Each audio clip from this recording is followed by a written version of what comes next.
It is now time to get started. Welcome everyone today.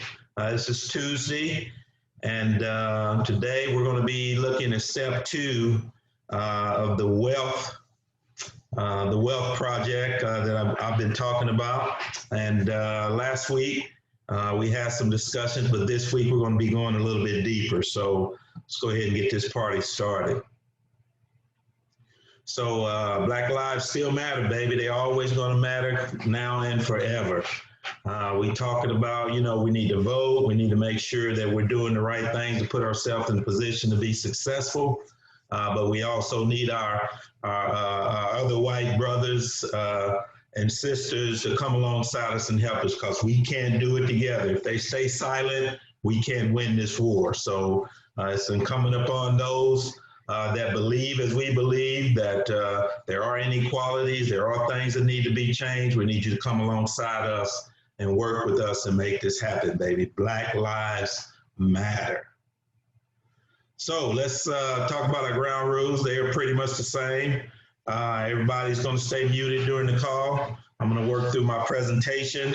Please ask questions in the comments section. I think we got Whitfield on the line, so he can answer most of the questions that you guys may have. If not, write down your questions, and when I get to the end of the presentation, we're going to allow time for you to ask your questions, and then we'll get those answered for you. And as always, please provide me feedback on how we can improve the call. Let's start off with racism, baby. My man, Emmitt Smith, who is the all-time leading rusher in the NFL, says it like this: it's a dream until you write it down, baby. You got all these ideas, you got all these things you want to do, but you have failed to write them down. It's just a dream, baby. You got to write them down, and you got to be fixated on achieving that which you're dreaming about. Make it real. Make it happen. Don't just dream about it. Thank you, Emmett, for that word. So last week I introduced the 4 stages of wealth that we want to go through over the next 4 weeks. So last week we talked about wealth education. If you did not participate in that, I need you to go back on YouTube on my station and go back and look at that, because that's foundational to what we're talking about when we're talking about the 4 stages of wealth. Today, we're going to be talking about wealth accumulation, baby. How do you acquire the wealth that you need after you have been educated? And then from there, we'll go week 3, we'll talk about wealth protection, and then we'll talk about wealth distribution. So our agenda today, wealth accumulation. I got 4 areas that I want to cover. And the first one is going to be, we're going to talk a little bit about what are the prerequisites before we start this wealth accumulation. Then I want to spend a good amount of time talking about debt and good debt versus bad debt. That's very important for you to know. All debt is not good debt. And I need you to be focusing in on how you can acquire the good debt as opposed to the bad debt. And then we're going to discuss controlling real estate assets using leverage. The best game ever made was when the government and the banks allowed you to control real estate using leverage. And leverage, if you don't know, that means that you have a loan on the property. And then we're going to talk about a few investment strategies that can help you with your acquisition of property.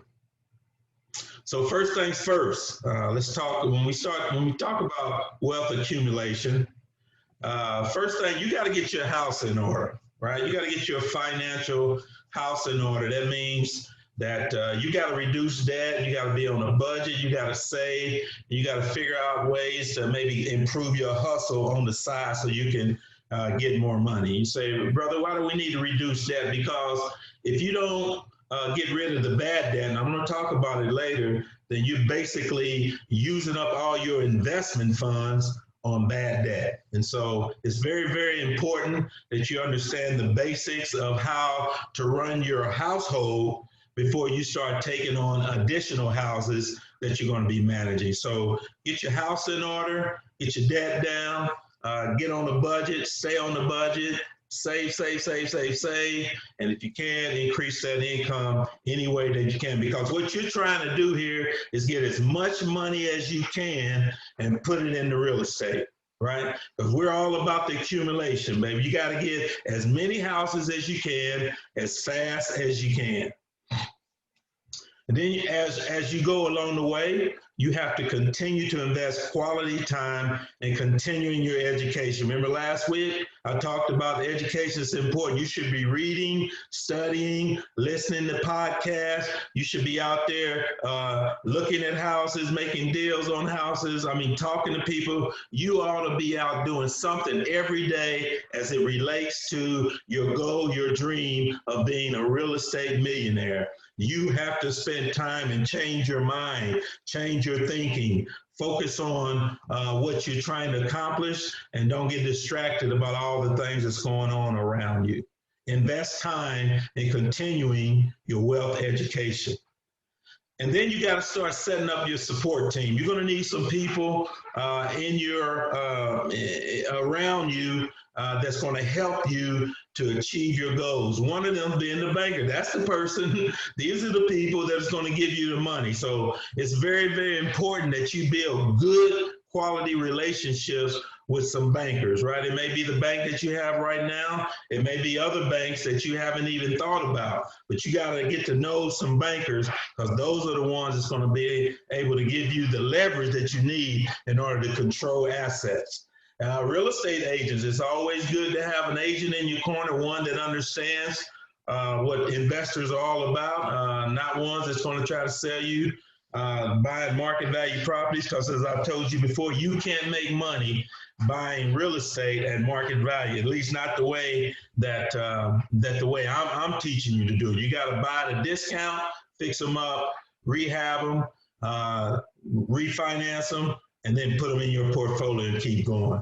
You got to have good contractors. You got to have contractors that are going to be on time. They're going to be doing you a good job, and it's going to do it at a reasonable value. So you ought to be building your support team. One of the things that I do when I'm riding around, if I see, like I saw a guy today, he was cutting down some trees. And looks like he was doing a good job. What I did, I went over and got his car. I said, hey, are you for hire? Of course I'm for hire. Get the card. When I see trucks driving down the street, they have maybe plumbers on the side of their truck, whatever it is, I'm always looking to get numbers of people so I can try to find out, are they good at what they do? Do they have reasonable prices? And can they help me meet my objectives, my goal in being a real estate millionaire? Then set your goals, baby. You got to set what is it that you're trying to accomplish? Are you trying to get to a point where you can retire on real estate, or you want extra income? Determine what types of real estate that you want to own, where you want to own it, how much money you want to make, all that. Remember we went through that. I talked about setting your real estate goals. That's a whole lesson in and of itself. I'm not going to go through all that today, but you have to have goals. You have to know what you're going to try to accomplish so you have an opportunity to hit those goals. And then make your game plan and then determine how you're going to execute. How much money you got in the bank, huh? How much, what area do you want to buy these homes in? What types of homes? All those things you have to decide, you got to figure out when we're talking about wealth accumulation. You got to know where you're going. What is it that you're trying to accumulate? First things first, baby. Continuing on the first things first, wealth accumulation. Again, we already talked about a budget. I'm going to keep harping on this. Get on a budget. You got to know what's coming in and what's going out, right? If you make $100,000 and you're spending $120,000, you're in the red. You're never going to make it in this game, right? Get you a budget. Figure out how much money that you're spending on a regular basis and how much you have saved that you're going to be able to apply to your real estate portfolio.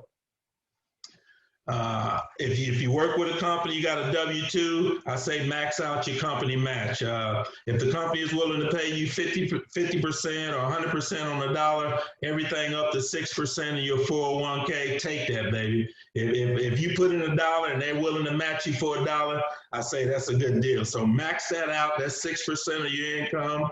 That makes sure that you're at least going to have something in retirement, but in most cases, that's not going to be enough for you to retire on. That's why you're getting into real estate. That's why you're understanding what real wealth is about, and that's why you want to acquire assets that are income producing.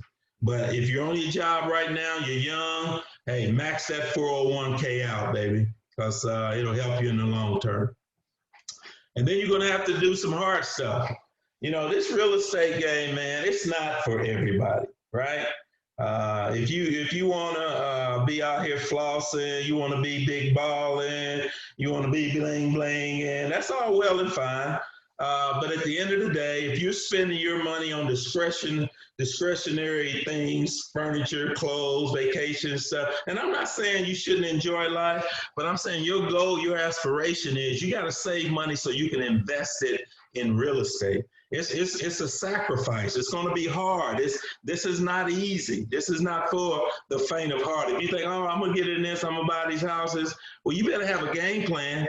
You unless you just filthy rich and your family have money, or you just got a lot of money sitting around, most of us don't have that.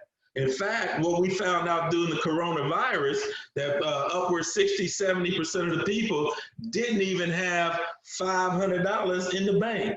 Nobody had any reserves set aside. And then when they lost their job and they lost their income, they were done. You have nothing. Don't be that person.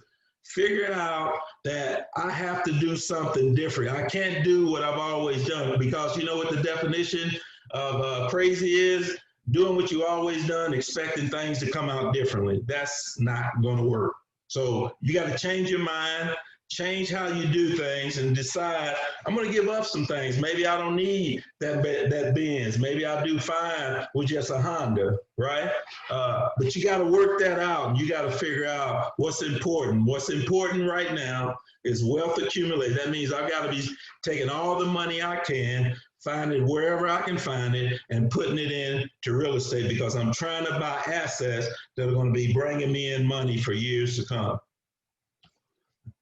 Establish your emergency fund. I always say, if your home budget is $2,000 a month, then it'd be nice for you to have $6,000 put away in an account somewhere. And some of you say, man, I can't do that. Well, that's your problem. You got to figure out how you can do it at least 2 months. If you can't do 3 months, at least do 2 months. If you can't do 2 months, at least have 1 month worth of bills in case you lose your house, you lose your job. At least you got 1 month that you can say, hey, I can make it. But at a minimum, for the most part, if you want to be a real estate millionaire, you got to have some emergency fund. Now, this emergency fund right here is just for your household. I'm not even talking about the emergency fund that you need to be put back for your houses. I'm just talking about your personal home, your family. You need to have 3 months worth of bills put away somewhere.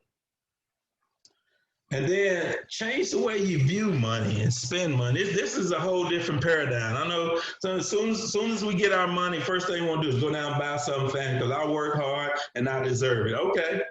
And now what? Now you got that nice car sitting out there. It's draining all your money every month. You got to put gas in it. It breaks down, all this. I'm just saying, you got to have transportation, I understand, but you don't need the latest and greatest. If you can afford a $50,000 car, maybe buy a $30,000 car and invest the difference. I'm just saying, if you want to be a wealthy real estate investor, you're going to have to make some sacrifices. All right, here's one of my favorite subjects: good debt versus bad debt. All right, let's talk about it. So let's talk about what's some bad debt. Number one on the list is credit cards. Let's see, I heard a statistics, 60-something% of Americans have at least $10,000 to $20,000 in credit card debt alone. And credit card debt is one of the most expensive type of debt that you can have. by all means, you need to be clearing that out. And what makes it so bad, it's so easy to use, and they can just go and just swipe it and they just give you money freely. But then the debt becomes due. You're paying 18%, 20% interest on those loans. That credit card debt, you'll be paying it the rest of your life if you don't get it paid out. That's bad debt. Automobile loans, again, you say, man, I gotta have a car. You're right, you gotta have a car, but you don't need the most expensive car. I'm gonna show you here in a minute where the minute if you buy a brand new car, the minute you drive it off the lot, it ain't worth what you just paid for. You couldn't turn around and take it back to the people you bought it from, and they wouldn't give you the same amount of money you just bought for because it depreciates. All right, furniture loan, payday loan, they are the worst. 18, 20, 30% interest on these loans. And then the dreaded school loans. I know you say, well, there was no way I could go to school without getting the loans. I understand that. That still doesn't mean that it's not bad debt. Any debt that is not creating income for you is bad debt. Any debt that's taking money out of your pocket is bad debt. All right? So let's talk about what's some good debt, Ray. You talk about the bad stuff. Give me some good news. What's some good debt? All right, you asked for it. Here's some good debt.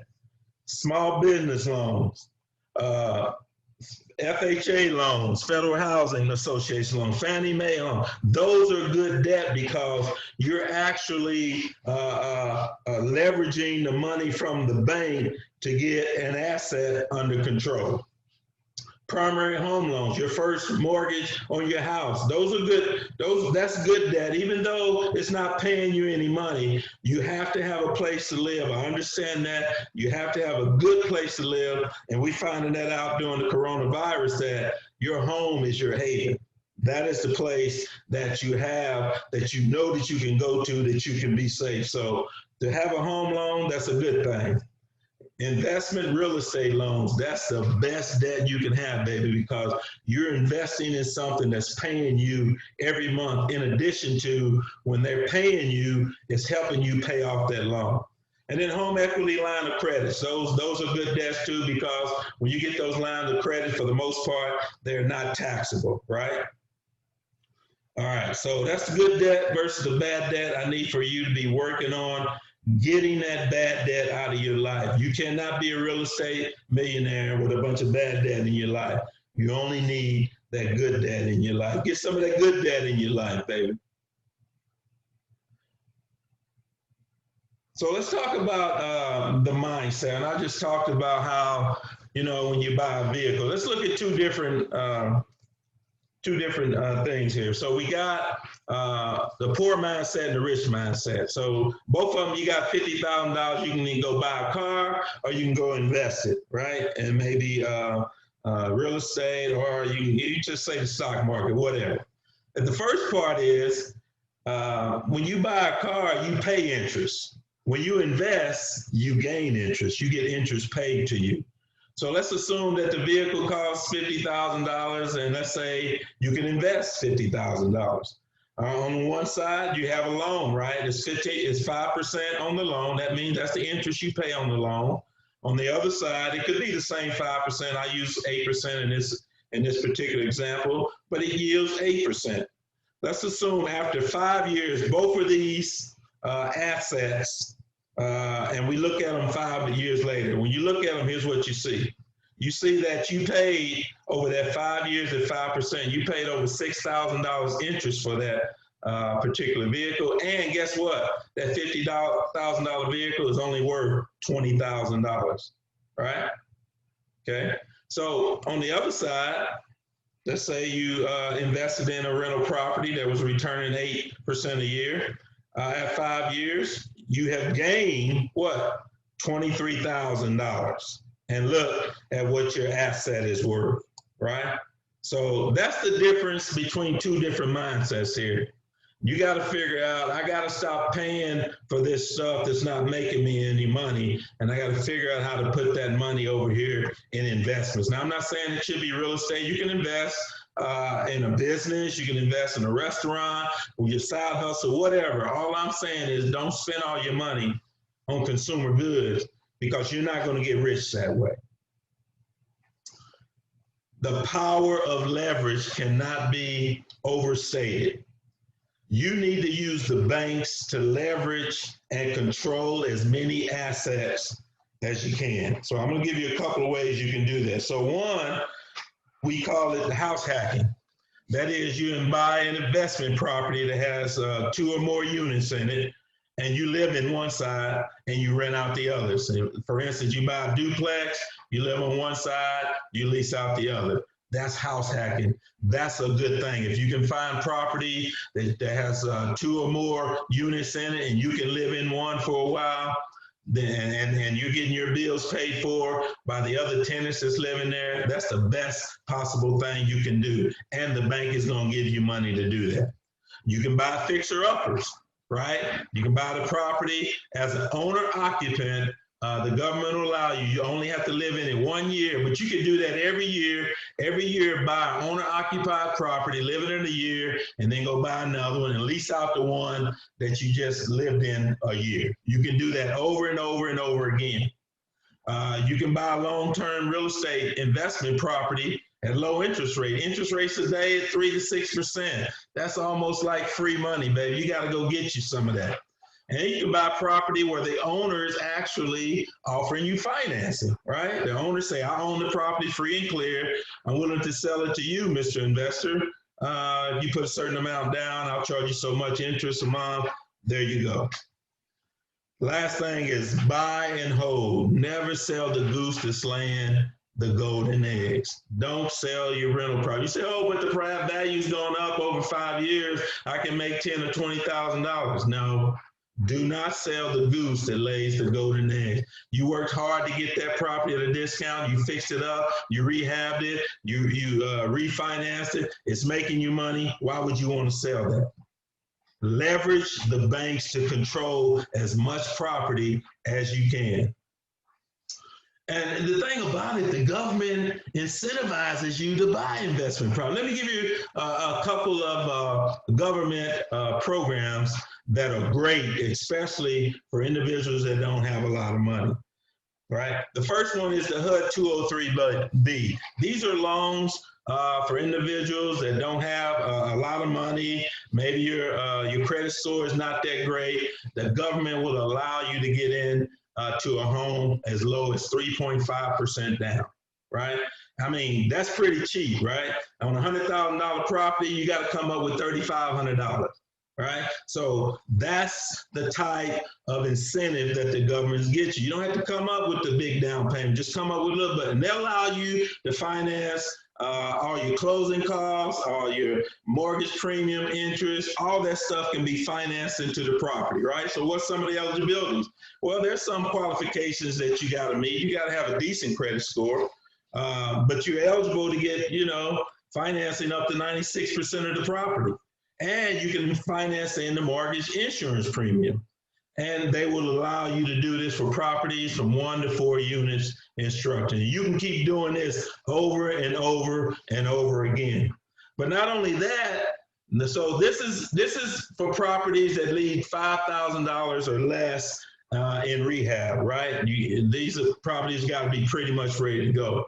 But the other program that they have, the 203K, is you can put down 10%, but you can also have significant rehab, and they'll finance all the rehab into the loan. Again, you can purchase the property, it needs a lot of rehab. The only requirement is you got to live in it for 1 year. So these programs are out there. You got to go out there and look. You got to search.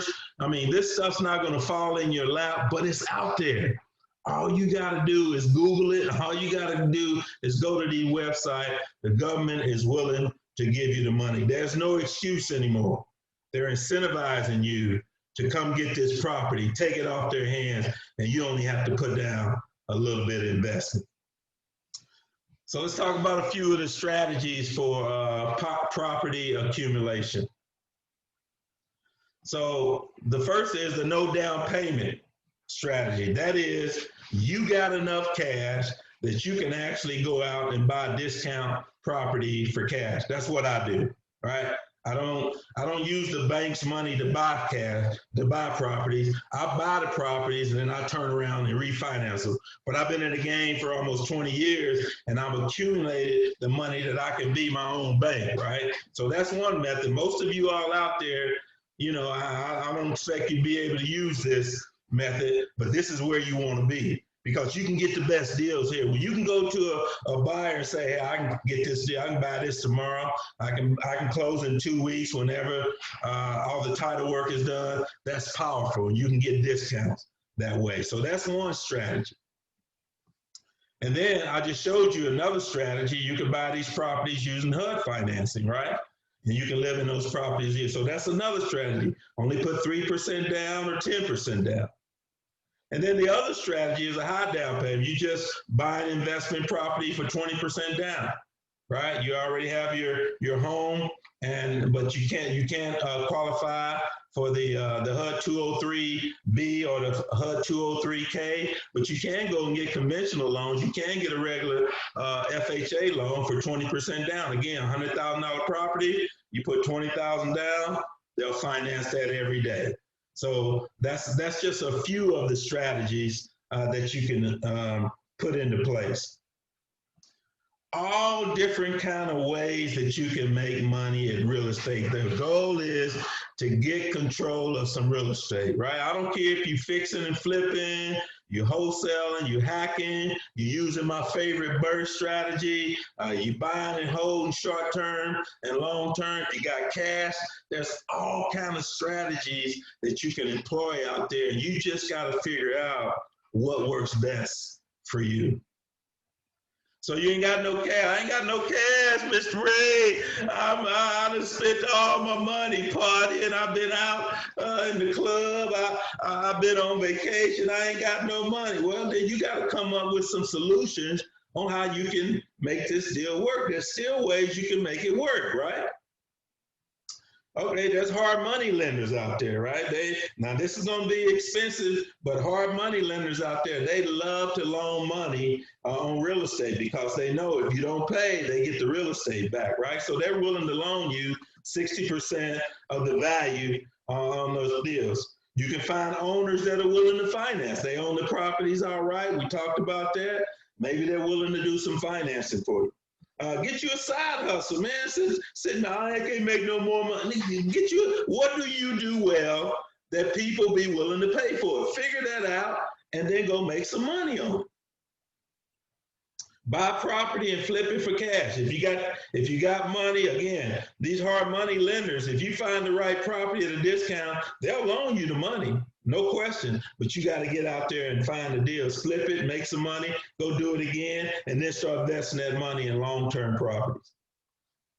And I even hesitate to even put this one up here, but every now and then you got a rich family and friend, and maybe they're willing to invest in you.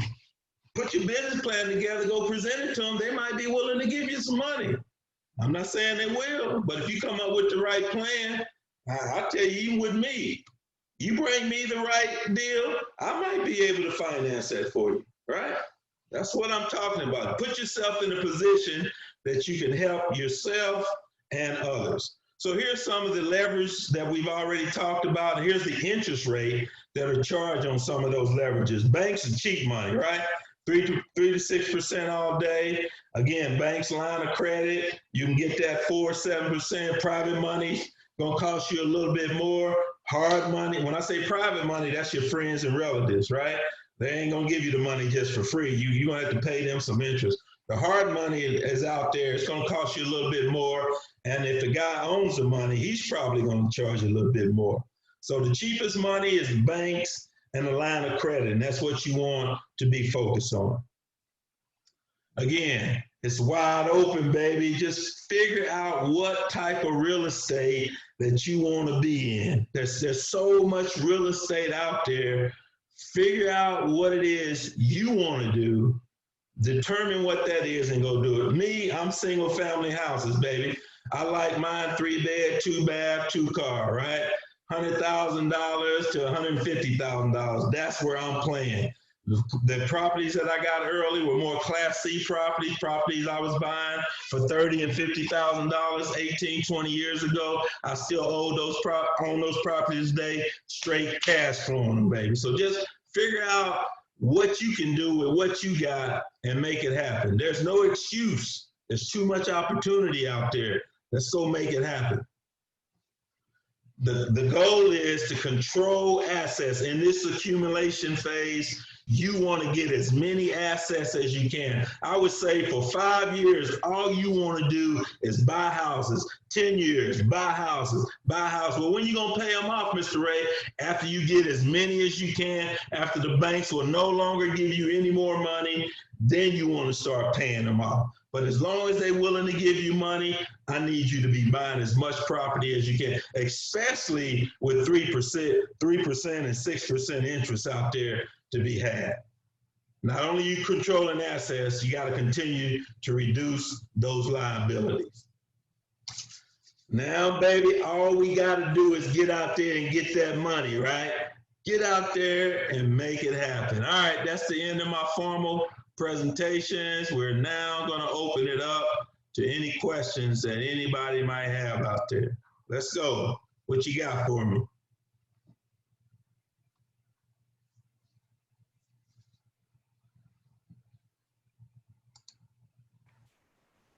Man, I must have explained it way too good. Mr. Ray? Yes. Are we going to talk more about house hacking? About what? House hacking? Yes, we can talk more about house hacking. That's a whole subject in and of itself. And so I'm sorry. I said that I've been looking more into that, so I was just curious. Yeah, we can spend more time talking, but we're not talking about it on today. But I'm more than happy to sit down with you and talk about how you can make that happen. Just give me a holler. I don't have a specific class for that. But it's simple enough for me. If I got several people that are really interested in that, I can just set up a Zoom meeting just for that, and we can talk about house hacking, because that's one of the easiest ways to get into this real estate game. Okay, thanks. Was that Christina? Yes. All right. Just holler at me, Christina, and we can set up some time to talk about it, and I can give you some more tidbit information that might be helpful for you. Okay, thank you.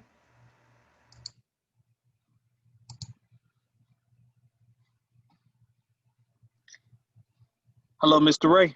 Yes. This is Gabriel. Hey, Gabe, what's up, baby? No, I got a question. Yeah. Is most of your deals that you've done been with the Bird method? Is that something that you fell in love with and have gone to repeatedly? Okay, so I didn't discover the Bird method until, I mean, literally probably 5 years ago. But I was actually doing it and didn't know I was doing it, right? Because I was buying property at a discount. And basically, I was paying cash for my properties back then. I wasn't even getting loans. I would save up $30,000 and go buy a property, right? I did that for the first 4 or 5 years. And then I finally figured out, hey, I can take some of this money out of this property and use that money to go buy another one.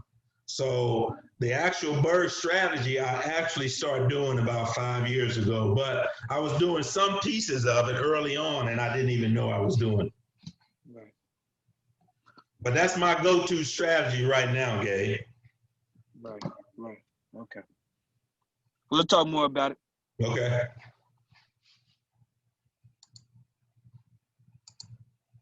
Wealth accumulation, babe. You got to get as many houses as you can, as much as you can stand, as fast as you can. Especially while you got a job. The bank looks at that W-2, they look at your stability, they look at your ability to be able to pay for that, and they say, yes, Mr. and Mrs. Real Estate Investor, we're willing to give you 80% if you'll put down 20%, or 90% if you'll put down 10%. That's the best game I've ever seen, is that the banks will give you money so that you can have this investment. Nothing like it in America. I love it.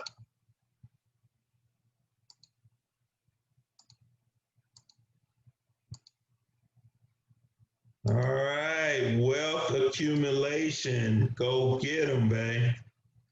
Any other questions? Any other comments? Next week, we are going to be doing wealth protection.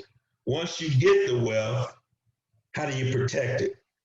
Huh? And when I talk about protection, that's not only the insurance that you need, but it's also how do you set up trust funds, or do you have a will? I mean, it's about making sure that you can pass that wealth on to the next generation. So I want to talk about a few concepts that I've learned, and I'm not an expert. These are things I've learned by reading, doing, studying. I mean, there's other things out there that you guys can read, study, and understand. I'm just giving you what I learned, right?